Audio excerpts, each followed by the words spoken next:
Hello and welcome to SpyHards podcast. I'm Agent Scott and I'm by myself this week, folks. I know Cam isn't here to bring the wit and intelligence that he usually does, but don't worry, he's editing this episode and has to listen to my voice for the next hour, but so do you.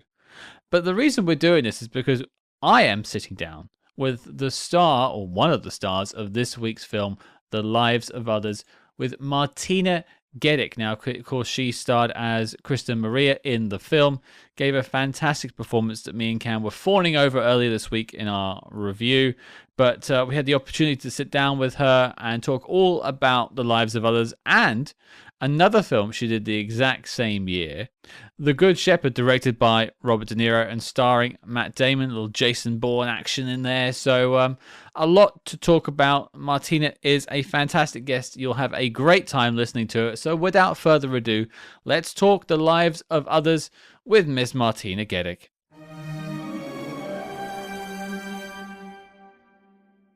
Joining us on the show now to help us celebrate our 200th episode and talk about one of our favorite films, a film she was in, award-winning actress, the star of films like Mostly Martha, The Good Shepherd, and of course, The Lives of Others. It's Miss Martina Gedeck. Hello, Martina. Hello. Great to see you. It's great to have you here. How are you doing today? You okay? Oh, we have wonderful weather here in Berlin. It's a beautiful day, and I'm really fine today. Yes, I just took piano lessons, and it wasn't too bad. Are you learning piano? Are you Yes, teaching? I'm learning it. You're learning. Yeah, Wow. yeah. Well, I just wanted to do something which had nothing to do with words. Mm. Are you musically trained at all before, or is this your first sort of dalliance into music? No. I've been in choirs. I've been playing the violin and no. I have some experience with music, but piano is something else. It's very difficult. It's getting the two hands to work together was always the thing that throws me off with piano. I studied it as a kid, and it's just getting them to work away from each other was the hardest thing to get over. Yes, exactly. That's true. But once you achieve it, your brain works better, and I think so. that's the very good thing about it. Or at least us musicians tell ourselves that it works better anyway. Maybe we're just crazy for spending hours just on keyboards. Well, it's good for the brain. It is indeed. And speaking of good for the brain, films. And I could spend hours with you going through your filmography and some of the films I've loved watching over the years. And because it is Spy Hard's podcast, we're talking about the lives of others. I think let's just jump in with the lives of others because I want to get to the Good Shepherd as well. The lives of others. How did that first come to you? That was very interesting because I got a handwritten letter from the director Florian Henkel von Donnersmarck, and it was really a very beautiful letter where he invited me to play the part of Christa-Maria Sieland, his most beloved female protagonist in this movie, and the way he talked about this character was very special and interesting, and I could tell from this letter that he had already put a lot of thought into the whole thing, especially also into the character of the woman. So we met, and I got the script. The script was flawless. It was just perfect. It was really written in exact the way we then did it. I think we didn't change one word. And we met, and of course I loved this part, and the rest of the crew was already cast, so I knew who my partners were, and I knew that Ulrich Mühe would play the lead. Mm-hmm. I knew this actor from previous work, and I really admired him, and I appreciated his work very much. And I was very happy with the rest of the cast. There was Ulrich Tukur, there was Sebastian Koch, there was of course Thomas Thieme, and many more. And so I thought this will be great. And I said, okay, let's do it together. I mean, what a way to start in that film as well, to get that letter and just to be invited into that world, and not this audition process, none of that. You were the woman for the job, and you did the job so well. Well, I don't know if we knew that before, but I had an immediate connection to this character. For me, she really represented the GDR. For me, she represented someone who wants to be free and wants to live in freedom, but is still working and living in a cage and tries to not see it. And that is actually how I felt about this character. And there was the fragility about her, but on the other hand, there was a strength. And she said very clearly, I am not going to go into prison. I am not going to do anything that endangers me. And so she was very clear on that. Her brain was working very well, and I found this very interesting as a duality of the character, and I immediately connected, and so I think we really got into the whole atmosphere of this world together. We did a lot of rehearsal process. We did a lot of rehearsing together beforehand. So we talked a lot about the situation. And of course, I had the colleagues who endured this time in the GDR and who could tell us a lot about it. Well, that actually leads me beautifully onto my next question, which is sort of preparing and research, because this is a film that strives to be accurate to its setting, and it painstakingly so. And even the technology used is correct, pretty flawless in that way. But for yourself, did you do much research for the role to try and get yourself into that headspace? Oh yes, of course. There is a lot of books you can read. There's people who I talk to. I had been doing two other movies beforehand, which were not so famous, but where I also played a spy and was together with a so-called Romeo, which were the spies who went into a love affair with the person. And so I was a little bit familiar with the subject, but the life they led in the GDR, especially the artists and the theater, the theatrical space we are in, that was something I didn't know. But I could really work and talk a lot with Ulrich about it, and also Thomas Thieme, who had been working a lot in theater and was a very straightforward colleague who would tell me a lot, and we talked about the situation there and the way they felt free, and they did feel free in working and going about things, and only it was often only later that they found out who was a spy actually, and who was MFS, and who did not spy, and that was the horrible thing when they found out who all the people who were spying on them, and then that's something really devastating, I think, and very difficult to deal with. And that was for me the interesting part in this movie for me, was that you could not really trust anybody, because you had always in mind that this could be that you could be denounced, that they could tell the authorities, so you could not talk freely, and you could not trust anybody. And in the relationship with her friend, with the writer, you can see that. And then she tells him, "Don't tell me anything. I don't want to hear. I don't want to know." There is not the possibility of really being honest with each other and letting the other person know what's going on with you. There is a part that you have to keep away from your loved one, and you have to keep to yourself, and that makes you very lonely. Mm-hmm.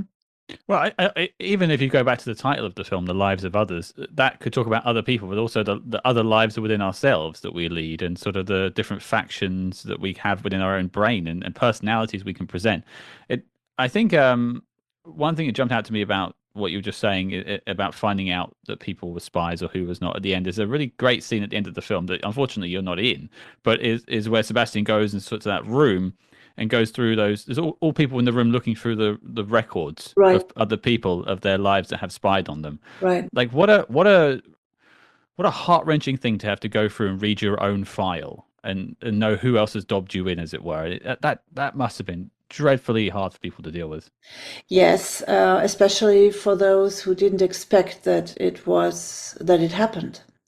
And I know from people who didn't know, or who thought maybe there will be one file or maybe two files, and then they got a whole, I don't know, like 200 files from all kinds of different people, and that was a very difficult time. It was on the other hand, I think that Germany was fortunate enough to have this possibility to let people dive into the past and find out the truth as far as it was still possible, because a lot of the files have been, of course, destroyed. Hmm. When the wall went down, not everything has been kept. They kept a lot. They destroyed a lot. But the people who finally could find out what had happened to them, for them it was a healing process. It was a difficult process, but it was a healing process. Sort of back to your prep work and then maybe getting into shooting the film. One question I was sort of interested about, because you said the script as you was presented versus what you shot was basically one for one, no major changes. Were you involved in the process of developing the character of Christa-Maria, or was it as presented? I think since we were really working beforehand a lot together, so Mm. we were meeting, we were talking, we were trying things out. We were talking a lot about costumes, Hmm. the way she was dressed, the way, for instance, her coat. We wanted to, Florian wanted her to have some sort of elegance, but not too much, but a little bit. So we found this brown coat. This was important. It was a long coat. It was not. I in the beginning wanted a little small coat, a little fairy coat, but this one worked much better. And then we found her hat, which is kind Hmm. of a Russian. It makes a little. It reminds you of a Russian lady.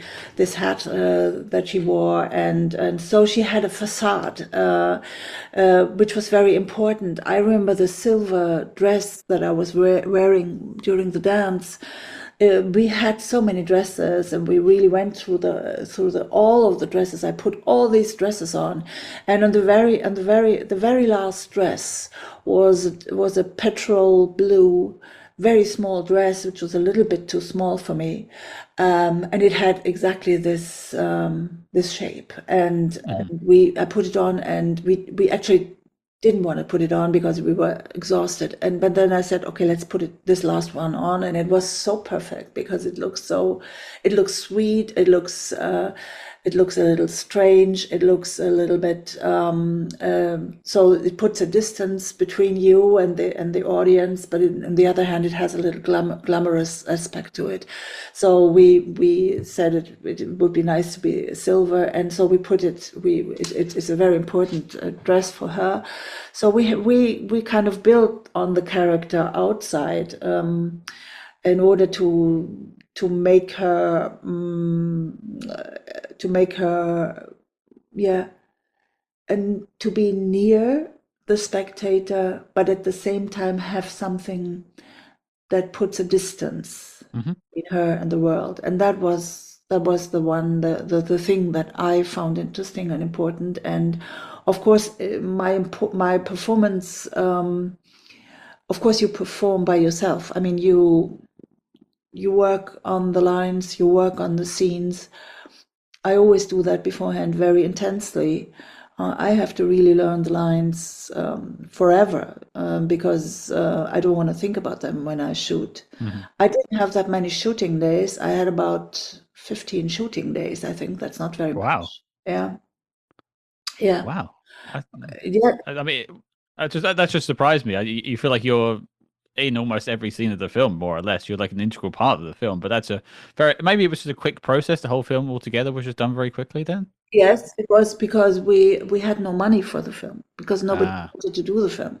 Mm, Because everybody said, "Oh, this subject, GDR, no, we don't want to hear about it anymore. Nobody wants to know about it. We have so many movies on this subject, so let's not do it." And so we had extremely difficulties to raise the money for the film, and all the people who are in it, not only the actors but all the other departments, worked for almost nothing. So we kind of knew if it would be a success, we would get money. We would get the money. That was the contracts we had, but we were not sure if mm, anybody would see the film. So that's why we had not so many shooting days actually, and I was involved in other projects. So I had a theater play, and I was already under contract, and the script got very late to me. mm. And I had already, my year was fully planned, and so I had to kind of be squeezed in. I had to squeeze in my dates, and therefore there was not so much time. But that's why we had, I think, a 3-week rehearsing process where we really prepared. Sure, sure. And actually, that leads me into my next question beautifully. One thing we're talking about the sort of the process and the challenges of this film financially, perhaps, but another challenge is you're playing an actress, and you are an actress. How do you differentiate between your performance and the character's own acting style, in a sense? So how do you find that life? Yeah, that was interesting. We had these scenes on theater, and I knew, of course, the way they used to play. I mean, the way the communist theater plays, and the way they have a certain technique to play, which is which is more which is more Brecht. That means is more showing than feeling. And I was on stage in this on stage, and we were shooting this scene. I was on stage, and I remember it was very interesting because I felt very safe because I felt the camera, and I always thought, wow, it's so great to have a camera and a theater both at the Mm, same time. best of both worlds. Yeah, it's really, I never experienced anything like that, neither before nor afterwards. And yeah, it was important to be big on stage, to be a protagonist, to be a believer, to show the passion that this woman has for her profession, because that's what her, I mean, that's what triggered her, and that's what kept her alive. To say, I want to be on stage, I want to stay on stage. I'm going to do everything I can to not have to go to prison, or not I have to cope with the authorities, and I have to go to bed with this minister. Otherwise, I will have trouble. I will be in trouble, which happens then, as we know, people who know the film. So this was actually not so difficult, because I felt I had to perform her withdrawn, a little bit shy, a little Hmm. bit careful, and on stage not.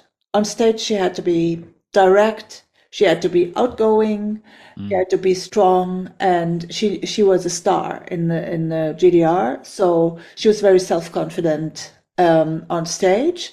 Maybe also when they had parties and stuff, but there were the moments where she was absolutely fragile and very um, uh, in danger, actually. Yeah, there was a danger about her, and she felt that she was going downwards. That's why she took the pills. That's why she withdrew herself, went to bed, you have these scenes, you see these scenes in the film, and they are the contrast to what she is on stage and what she is on the outside world, in the outside world. It's also a very interesting aspect of this character, these two worlds. The duality. Yeah, the duality, the two worlds, and that you live two lives. Mm-hmm. Which of those two worlds is closer to you?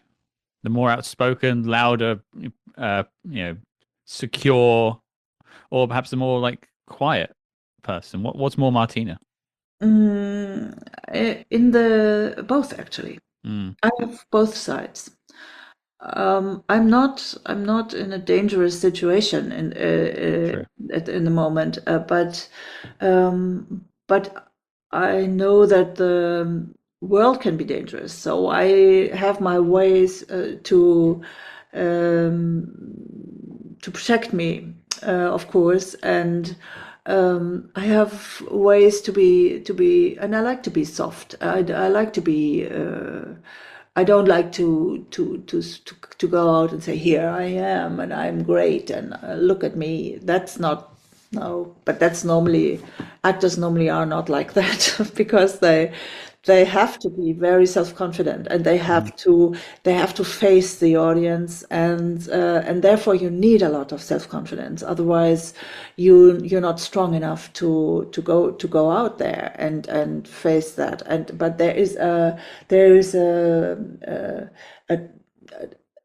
a softness, and there is a fragility concerning the material that you work with. And the material that you work with, which is the soul of another human being, which is the text that the author, the playwright, gives you. There you have to be very transparent, very open, very careful, and sensitive. So it's both. You need to be strong in order to face the audience, and knowing that 1 million or 2 or 20 million people will see you. But you need on the other hand, you need that kind of sensitivity and softness and fragility in order to deal with the material, with the stuff that you are coping with when you act. Well, that's actually a great setup again for my next question, because we mentioned it, sort of the strife this character goes through, Christa-Maria goes through in the lives of others. Was that hard for you to do? Was this one of your more harder roles to actually shoot for how it affected you? Was it hard to leave the character on the set at the end of the day, or was it just you were able to get there and then just hang up your coat at the end? No, it was really, it was very, I had to be very precise. I had to be emotionally very clear, especially when everything, towards the end, when she gets to prison and when she has these interviews with Stasi. There you had to be, I had to be very on the spot, actually.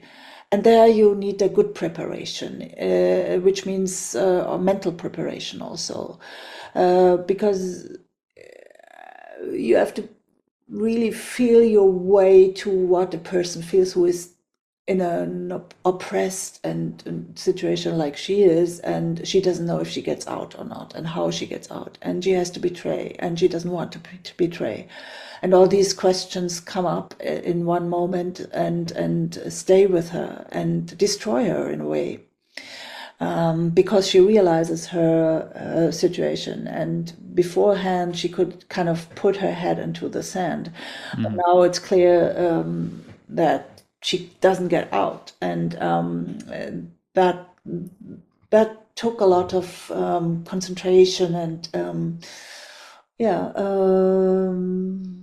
it was on a high level for me, concerning the quality or the difficulty of the part, and I knew that I did not have much possibilities, because I would just sit there and I would just listen, and I had to I had to do the acting without much talking or moving about.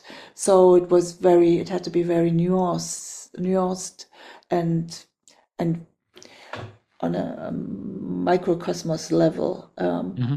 The that was the fun of it. I mean, that was what I enjoyed, of course. That's the challenge. Yeah, that's a challenge, and there you can give and give a lot and put a lot into, because every thought you can see on the screen, Hmm. if it's done well and if it's really thought and felt and sensed, then the audience will always feel it. And it's very interesting because there is one moment just before I run out in my white bath gown, Hmm. just before I ran out and in front of the car, there's one moment when I just stand there, and I think it's you see only the face, and I look only before me. I don't say anything. I just stare, and that moment I thought, now the abyss opens. My abyss opens, and I have no way to go, and I have to jump into this abyss. Hmm. And this was my thoughts. And I later on met people who talked to me exactly about this moment, and they said, I could sense, we could see that this was the moment where you jumped into death. And it's so interesting that the audience can see that. So in this movie, people just they could follow this path, and therefore it's very important to be precise with the acting. It's not just staring, looking into the air. You have to really, well, that's There's normal. intention there. There's Yes, something you're doing. You might just be looking, but there's meaning behind the look. There's exactly. something And there. and you have to know what it means. I mean, what it means to you. So you have to open up your own sensorium of emotion, and it's a deep emotion. Hmm. Well, acting isn't just the words on the page; it's the feeling you're portraying. There's all sorts of things involved. Um, I wanted to pivot slightly whilst on the film, but talk about the director and also some of the cast. Obviously Florian wrote this film, directed the film. It seems like his passion project. He, handed it to you in a sense. This is, I want you for this film. What was Florian like to work with, and did you get a sense of that passion he had for the film during your 15 days on set and the preparation you had beforehand? Oh, absolutely. He was very passionate. He was very, which I enjoyed so much. He was very lighthearted. I mean, he was always full of joy. And there was no problem that couldn't be solved in his opinion, and all the problems could be solved. And he was very confident. He had an immensely great team, a great camera operator, great DP, great people around him, and he trusted them. And that is a great. That is something a lot of directors not always do.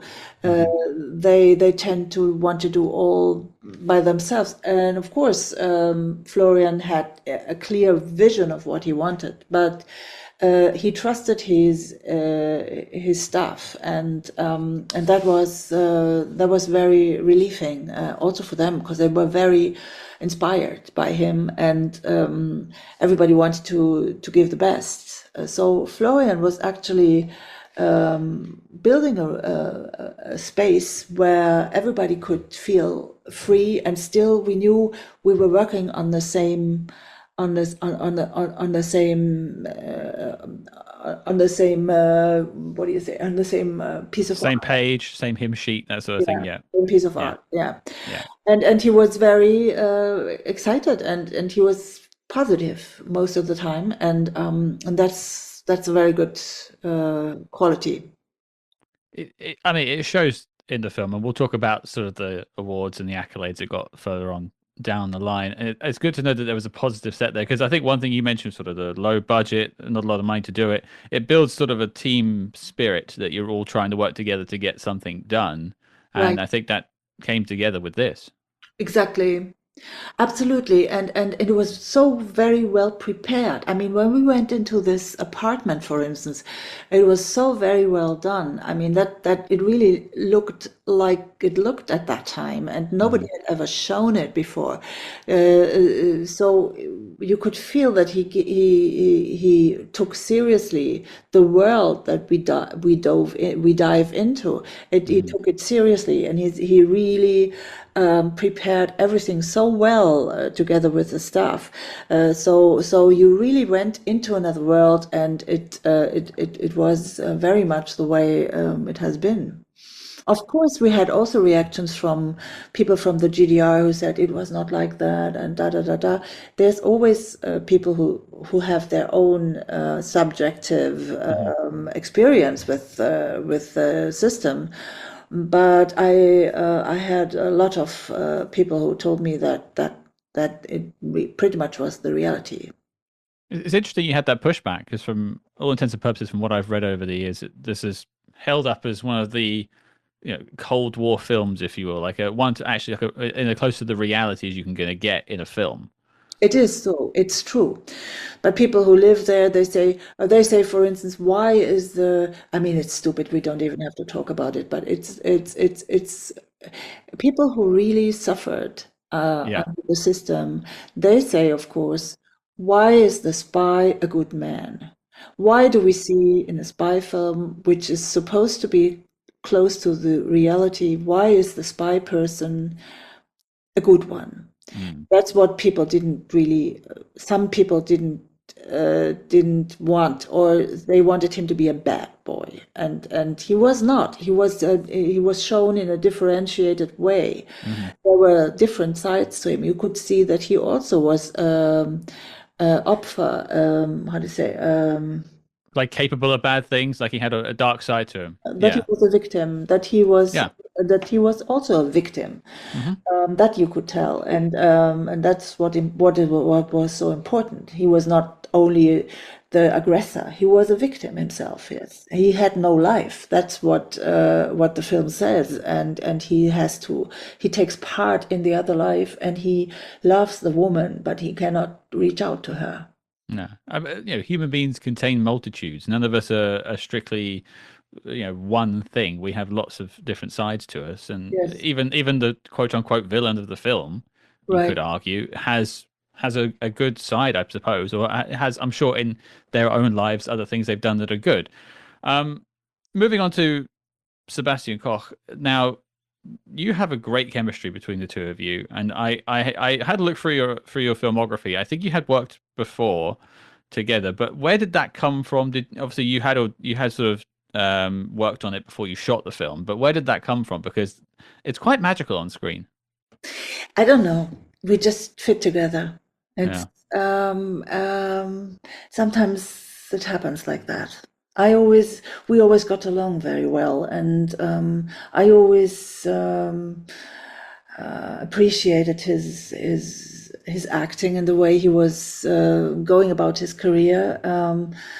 We did a lot of readings together. We had a lot of reading concerts where he played Robert Schumann, and I played Clara Schumann, his wife. So we had these concerts where there were singers and there were musicians on stage, and we would read the letters, the original letters of Clara Schumann and Robert Schumann, and this was very intimate. This was Mhm. a great love affair between the two Schumanns, and maybe it also comes from there because we did a lot on stage together. Yeah. Um, and on the other side of that coin, someone you don't spend as much time with in the film, but is a overarching part of the film, is Ulrich Muir, who passed away very sadly not long after the film was shot. Mm. Um, did you get much time to spend with him, and sort of what was he like to work with? Because I'd just love to hear some stories about him, really. I had done movies with him before, and Hmm. he was actually, I think, one of my favorite colleagues. his way, he's always very thought through. I mean, he's not doing anything he hadn't been thinking about, and his performance was just so brilliant here. And I had this scene with him, for instance, in the pint when I come in and he sits on the table and we have this small little talk. And there, for instance, that was a very important moment in the film where we finally met. And I sense that the way he talks to me is in a way strange, but I don't know why. I mean, I don't know that he is a spy, but maybe I do know, maybe I sense it. So that's all in between lines. Yeah. And we never rehearsed this scene. I just went into the bar and he would sit there. I mean, I knew we did the paces and stuff, but we never really rehearsed this scene. And we just shot it. And I went in there and we just kind of acted together in this scene, which is, and there it was, the magic was there between him and me. I mean, this kind of talking on another level, talking on a deeper level without words. That was important, and also so that gives me the strength to go back to my beloved, and I say, you are a good man, and I say to him, and then later on in the prison when we have to do these the interrogation. the interrogations, exactly. That was also we never really talked about it. I mean, we never discussed scenes. We just jumped into it, and I looked at him, and I looked what he would do, and he looked at what I would do, and he was so much in the character. I mean, he was just overwhelming. I think that sort of dedication to the character, just in those two moments you have with him there, speaks to why that character itself has gone on to be quite the icon associated with the film. And obviously, you know, there's German cinema and that work, but this film achieved international acclaim, going on to win multiple awards. And I want to talk about that in a second. But for you, looking back on the lives of others, what moment from the film are you most proud of? I think it might be this scene even in the bar. This scene is, and then there is the interrogation also is the moment, yeah. All during this kind of this in this area, the scene in the bar is so much on the spot, and it's very, it had to be very, it had to be what it was then at the end, and I think that's my favorite scene, actually. I think a lot of listeners to this, viewers of the film, lovers of the film, would agree, as it's a pretty magical moment. We interrupt this program to bring you a special report. Agents, where are you? Why do you hide? Follow that Patreon trail and make SpyHards your guide. That's right. From Spy TV reviews covering the antics of George Smiley, Jack Bauer, and the Slow Horses, to reviews of non-spy movies from your favorite spy actors, there's no more secrets over on our Patreon. But Cam, tell the listeners about this week's top secret broadcast. Scott, we are closing out a franchise on the Patreon this month, perhaps the franchise. We are going to look at 1985's Wild Geese 2, starring Scott Glenn, Barbara Carrera, Edward Fox, and Laurence Olivier. Huh. Well, I think this is going to be a total blast, so spread your wings and join us in soaring into the sunset with the Wild Geese for the second time. So deactivate Ghost Protocol and visit patreon.com/SpyHards to truly do things angel style. But before we close Channel D, on with the Spy Jinx. Speaking of magical then, you know, I mentioned sort of the acclaim it goes on to win an Academy Award. alongside many other awards. Did you have any sense during the production that it would go on to receive such acclaim, and then maybe just your thoughts on its legacy and how it was received? I knew that this would be a great film because the script was so fantastic, and it was so interesting, and the actors were so good, and Florian was so much into his project, and he knew so much about it, and he knew how to go about it. So I felt during the shoot that it would be a good film. Except the only question I had was how about the cutting and if the cut would be good. But that is something. But other than that, which you can never tell. But other than that, I knew that he was a bright man and he wanted a lot, the Florian, and therefore I was quite sure that he would give the best. But during the shoot, I knew that this was really very good. I never expected this kind of success, though. Of course, Sure. Never, because still it was a very German topic in a way for us. Yeah, for sure. We had been living with this divided country all our lives, and for us, that this had happened is the greatest thing that happened in our life, historically seen, and now this film we thought was very specific, but I found out when I traveled with the movie how it really concerned so many people in other countries. I remember when we went to Athens, and I thought, what would the Greek people, what could they, they're not interested in the GDR and the techniques and da da da da. But no, of course they were interested in being observed, in being spied upon, because they had endured it also in their history, and they knew the difficulties. And also there was coming up the social media thing, where all of a sudden observing and being observed was on another level a topic in the whole society, in all the world, that you are not alone anymore, because there's always someone who looks over you and watches you.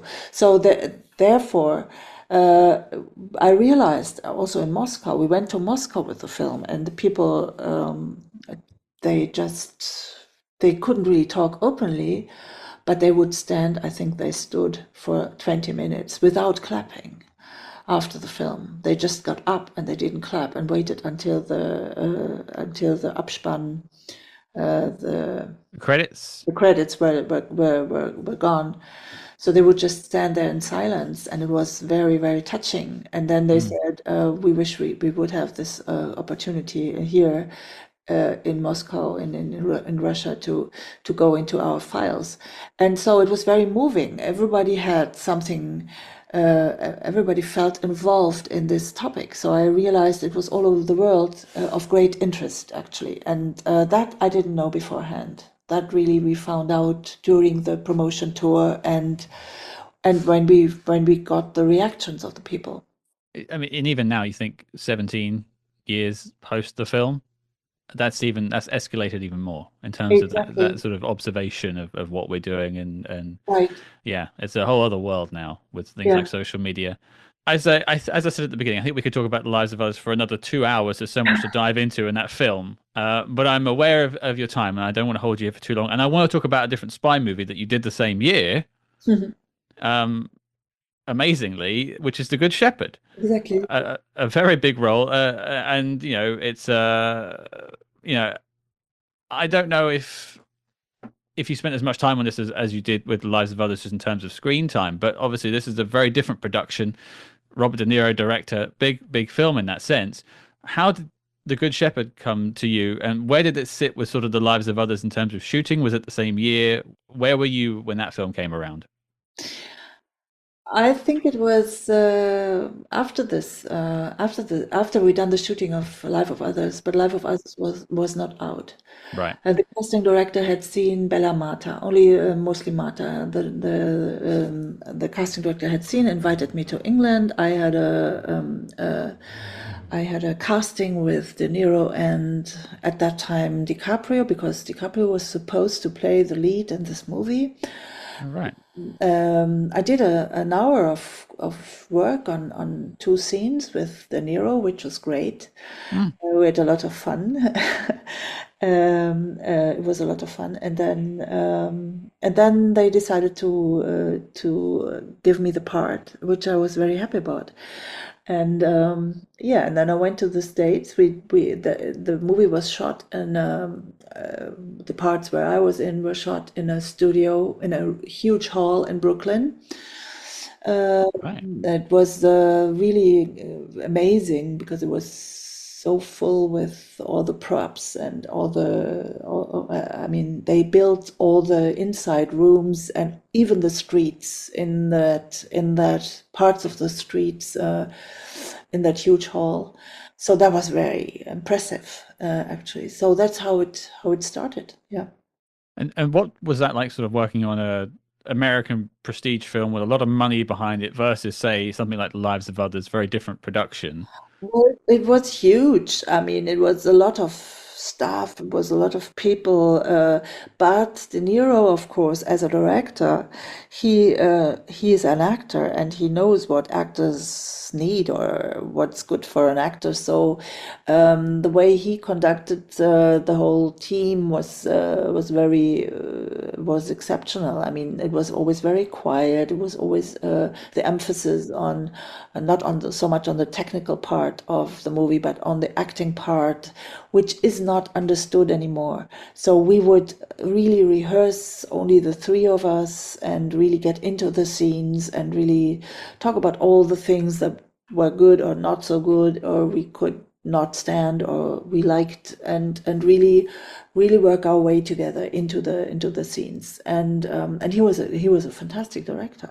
I mean, it was I remember the first day of shooting, I had to my first lines were I think 5 sentences in Latin.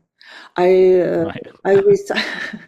I recited Ovid, Metamorphosis, and I had to say these lines, and Matt Damon had to answer them also in Latin, and I had to stand on a sink and wash the dishes, and then casually say these Latin lines. I mean, I was about to die. It was so difficult.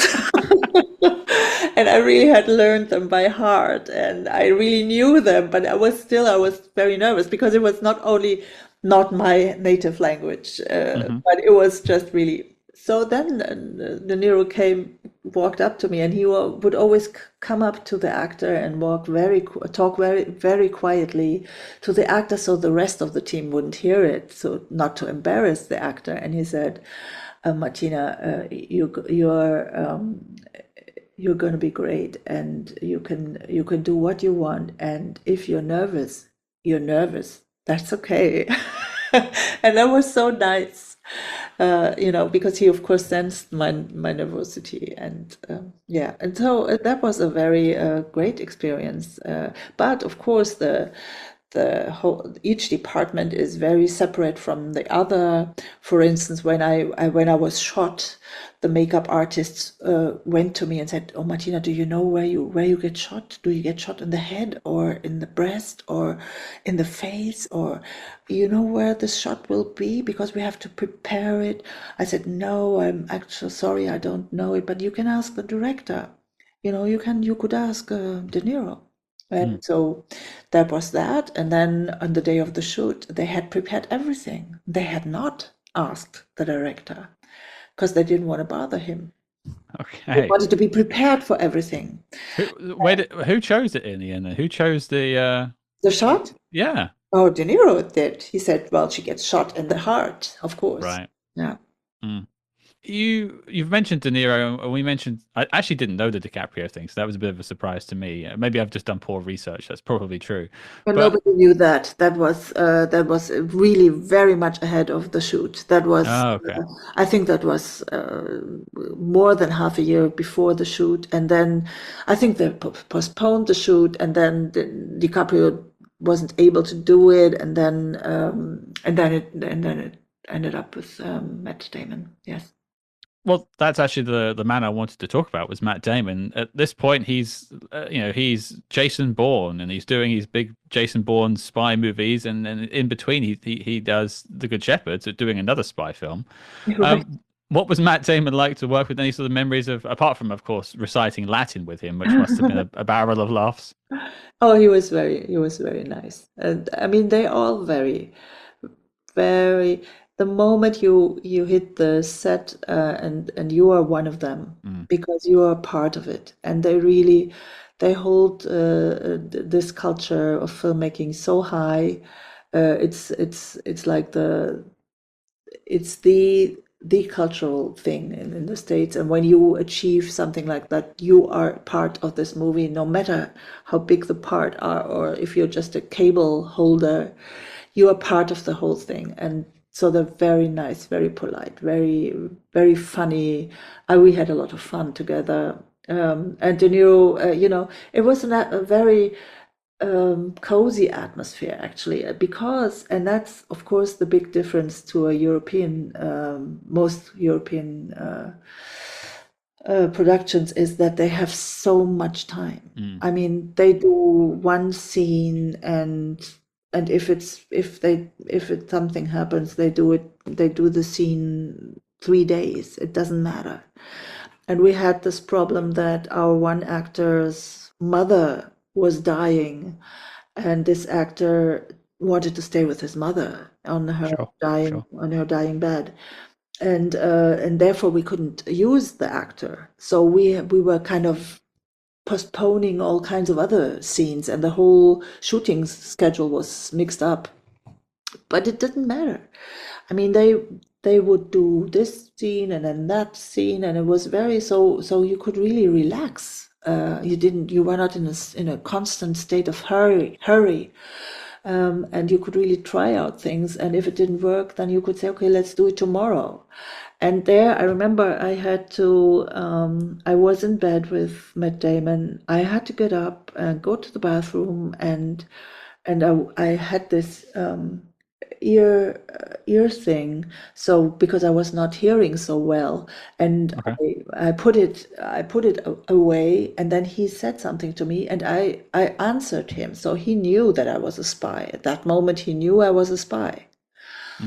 And so De Niro said to me, well, this is an interesting and good scene. Let's prolong it a little bit. Improvise something, Martina. Just say something. Wow. Tell a story, tell us something. You go to the bathroom, you put your robe on, you're in front of the mirror, you talk, you talk to him, you turn around, you look at him, ba ba ba ba ba. Just improvise. And I, of course, was I said, I don't know what to say. You have to tell me what to say. Oh, I don't know what to say now. I mean, this is a movie, it's a scene, I can't just say anything. And so he said, tell us about your grandmother. And so I found a story about my grandmother, and I told this story, and again another story and another story. We did a lot of different versions, and then he had the material and put it in. So you kind of felt you lost your tensions there. You kind of you became natural and normal, and like a freedom. Yeah, absolutely. That was really great.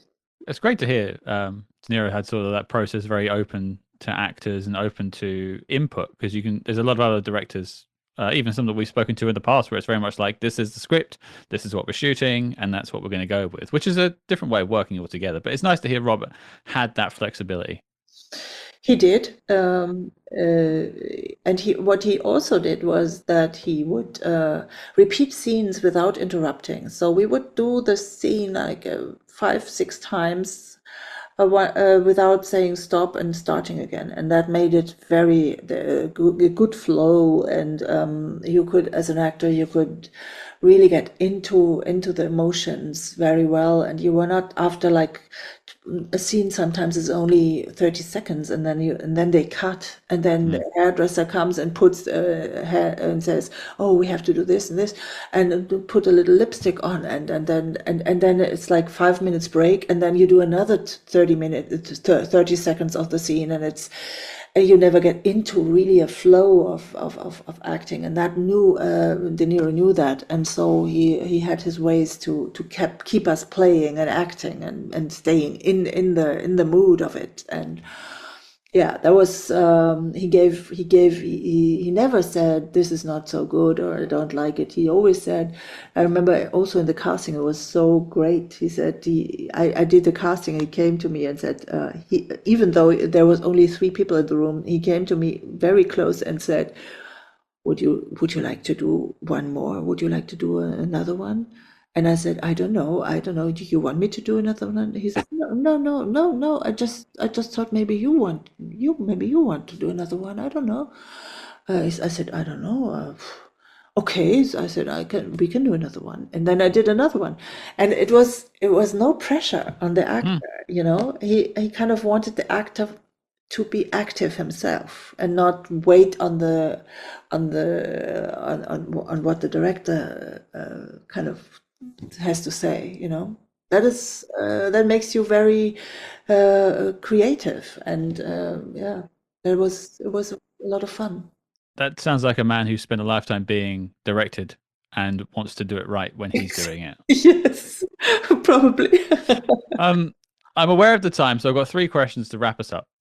And the first one is, outside of Good Shepherd, outside the lives of others, I'm talking about now, 2025. What is it you've got cooking? What's coming up for you soon? What can people look forward to seeing you in next? I had done another Staffel of the series Oktoberfest, where we already did first series, first, how do you say it in English? Season? First season, exactly. We had done one season. Now we did the second season. This will going to be on in autumn, and in this year I will be doing a film with Volker Schlöndorff, probably. It's a novel. We do it with some German actors together, and yeah, that's the next movie we will start shooting in 2 months. I think we do it. Oktoberfest. So lots going on in 2025. A very busy year. Yes. I'm working on a film in Austria right now. I'm gonna do a children's movie in the summer. So there's a lot of things going on. Yes. Alongside the piano lessons, of course. Yes. And this is a silly question, but I had to ask it when I saw this quote from you that I read online. The quote from you reads, "My audience doesn't want to know how many eggs I fry in the morning. I speak through my characters." This is a quote from you. And so that left me with the question, how many eggs do you fry in the morning? And if I fry eggs, I normally take 3. That's a pretty healthy amount of eggs in the morning. Yes. I thought because you said that maybe you eat like 12, like Gaston in I forget the film that's from, but I don't know. It's just something that came to mind when I was asked, and I think this quote is about 30 years old. Okay, sorry, it's still haunting you 30 years later. Well, it's fine because everybody remembers it because of the eggs, actually. Yeah, it's the eggs. That's the secret. There you go. And the last question, this has been asked to everyone that's ever been on the show, so no pressure. But Martina Gedeck, we talk about spy movies every week here on SpyHards. We love them, but we want to hear what you love. What is your favorite spy movie of all time? Yeah, okay. It's this movie, but I don't know if it's a spy movie. I think it's not a spy movie. It's with you have to help me because I don't remember the it's with DiCaprio and Matt Damon. They haven't done many films together. Yeah. Probably not a spy movie. Let me see if I can find The Departed. Yeah. It's a thriller. I'm just trying to think of it if it's sort of do you know what? It's about like the FBI and stuff. Like I think that's on the periphery. I think that's an acceptable answer. Okay, great. To be fair, it's the listeners that tend to be the judge if it's a good answer or not for the guests. So we'll find out what they think if they think The Departed is a good choice. But it's a good film. Yeah, it's a great film. I mean, if it's not a spy movie, then I mean, he's in a kind of Matt Damon is in a way he's working as a spy. Yeah, you could say that, but it's not really a spy movie. I mean, there's this very old spy movie with Cary Grant, but that's too old. I don't. I wouldn't say that. We love old. Are we talking about Notorious? Are we talking about North by Northwest? North by Northwest. It's an absolute classic, and I think people will applaud you for saying that because Yes. it's in the list of the best spy movies ever. And I will also add, the part of the show is to make the list of the best spy movies, and The Lives of Others is on that list next to North by Northwest. Oh wow, great, So fantastic. you're I'm in good so happy. company with Cary Grant. Oh, I'm so happy about that. Thank you.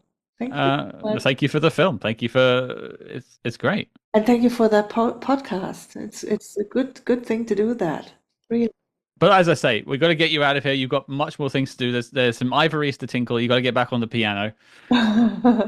Martina Gedeck, it's been an absolute pleasure speaking with you today. Thank you for The Lives of Others. Thank you for The Good Shepherd, and thank you for your time. Thank you very much. Thank you.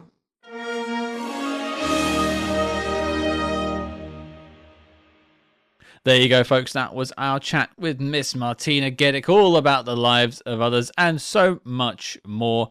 I just want to thank her for taking the time to sit down with myself. I hope you all enjoyed the discussion. I hope you enjoyed our little dive into The Lives of Others. And, you know, was our 200th spy movie review. It's not our 200th episode. I think we're on like 325 if you add in the interviews and all the other bits and bobs we've done over the years. But to make it to 200 episodes is quite the sort of benchmark. And Cam and I are both very, very proud of what we've done so far, and we're so glad we could sort of round off 200 with The Lives of Others. It made the knock list. Cam and I were both bowled over by the film. We hope you were bowled over by it too, and bowled over by our review, because why not? Why wouldn't you be? But that was The Lives of Others. That was Martina Gedeck, and that closes the book on this film. I suppose the next question that I would usually throw over to Cam to ask, but he's not here to help me, is what we're tackling next week. And in classic SpyHards fashion, it's a bit of a tonal shift. We are taking a look at the fifth Man from U.N.C.L.E. film, The Spy in the Green Hat. We are opening Channel D once again to hang out with our favourite uncles. We didn't have a great time with the last U.N.C.L.E. film. Hopefully this is back on track and a bit more spy jinx from our favourite spy boys, the men from U.N.C.L.E. So join us next week as we take a look at 1966's The Spy in the Green Hat. It's sure to be a good old time. But if you don't already, make sure you follow us over on social media at SpyHards, wherever you might social media. We should be there. And if we're not, let us know. We'll join that too. Although I think at this point we're basically everywhere, as all good spies should be. And if you like what you heard on this episode and you want to support the show, join us over on our Patreon. There's a link in the show notes below, patreon.com/SpyHards. Over 100 bonus episodes. If 300 plus wasn't enough for you already, you want some more. Come and join us over on the Patreon. A lot of fun to be had over there. A lot of movie reviews for films from your favorite spy actors, but non-spy films. And we always get letters and emails from yourself saying, tackle spy television. I want to hear you talk about Slow Horses. I want to hear you talk about Ian Fleming biopics. No one's ever asked us, but we do it anyway. And we do that all on the Patreon. So if you want spy TV content, it's over on the Patreon. Yes, you have to pay a little bit to get to it, but we got bills to pay, folks. So make it happen. Join us over on Patreon, patreon.com/SpyHards. But until next time, folks, I'm off to eat 2 dozen eggs for breakfast.